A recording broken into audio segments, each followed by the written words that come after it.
Chapter 13 Indian National Army. At a time when the Quit India movement was in full swing, thousands of Indian soldiers stood in readiness at the eastern border of India for war against the British. These soldiers were members of the Azad Hind Sena or the Indian National Army. Netaji Subhash Chandra Bose was their leader.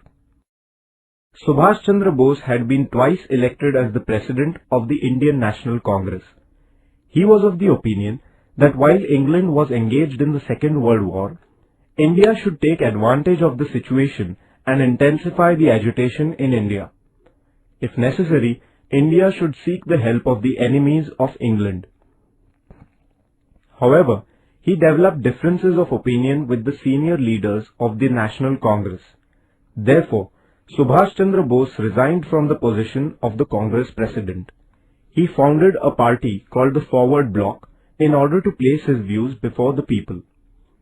In his speeches, Subhash Babu began to appeal to the Indian people to rise in revolt against the British. Therefore, he was interned in his residency by the British government. From there, he escaped in disguise. He reached Germany in the month of April 1941.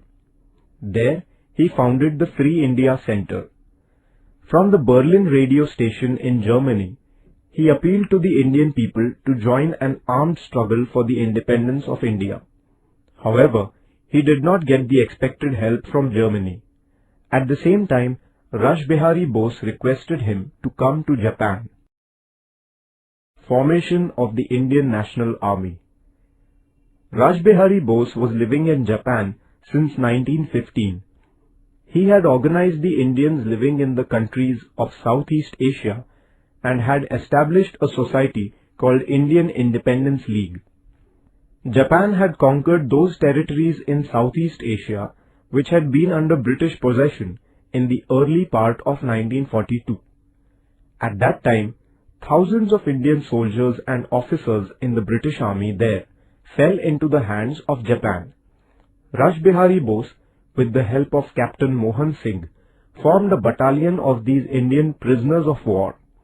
It was named as the Indian National Army or the Azad Hind Sena. Subhash Chandra Bose was requested to lead this army. In October 1943, Netaji established the Azad Hind government in Singapore. Prominent among his associates were Shahnawaz Khan, Jagannath Rao Bhosle, Dr. Lakshmi Swaminathan, Guru Baksh Singh Dhillon, and Prem Kumar Sehgal. Captain Lakshmi Swaminathan was the commander of the Rani of Jhansi regiment. The tricolor was the standard of the Azad Hind Sena. Jai Hind was their salutation. Their clarion call was Chalo Delhi. Kadam Kadam Badhaye Ja was their marching song. Subhash Chandra Bose made an appeal to the Indian people to give their lives for the cause of India's freedom. The campaigns of the Azad Hind Sena. Towards the end of 1943, Japan conquered the Andaman and Nicobar Islands and handed them over to the Azad Hind government. Netaji renamed them as Shahid and Swaraj. Arakan in Myanmar was captured in 1944. Posts on the eastern border of Assam were captured.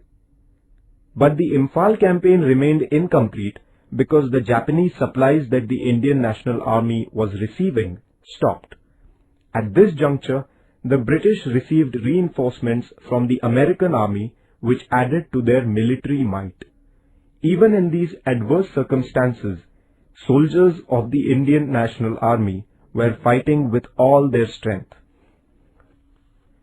In August 1945, America dropped atomic bombs on the cities of Hiroshima and Nagasaki in Japan. As a result, Japan surrendered. Around this time, Netaji Subhash Chandra Bose died in a plane accident on 18 August 1945. The Indian National Army was then forced to lay down arms. Thus ended the phase of the struggle of the Indian National Army. The trial of the officers of the Indian National Army. The British government charged the officers of the Indian National Army with treason. The proceedings of their trial began before the military tribunal held in the Red Fort of Delhi. Pandit Jawaharlal Nehru, Bhulabhai Desai, Tej Bahadur Sapru and other distinguished jurists defended them. The military tribunal held the officers guilty and they were sentenced to life imprisonment. The Indian people had feelings of sympathy and pride for the Indian National Army. The punishments given to the officers by the British government gave rise to feelings of outrage against the British government among the Indian people. The British government had to suspend the sentences given by the military tribunal. The revolts of the Indian naval ratings and of the air forces. The inspiration provided by the Indian National Army caused discontent against the British power among the soldiers in the Navy and Air Force. It burst out on the British warship Talwar at Mumbai on 8 February 1946. The soldiers flew the tricolour on the warship and shouted slogans against the British power. The British government sent the army and opened fire on the naval ratings. The rebels, too, countered it with bullets. The workers and common people extended their support to the naval ratings. Finally, with the mediation of Sardar Vallabhbhai Patel, the naval ratings laid down their arms. In order to lend support to the uprising of the naval ratings in Mumbai, the Air Force officers at various places such as Delhi, Lahore, Karachi, Ambala, Meerut, etc. went on strike. These revolts were a clear indication that the sentiments of discontent against the rulers had reached a climax. Thus, during the years 1942 to 1946, the foundation of the British rule in India was badly shaken. The Indian people had expressed their strong opposition to the British through the Quit India movement. Now, the Army, the Navy and the Air Force, which formed the backbone of the British power, also began to turn hostile to them. The British rulers realized that the days of their rule in India were numbered.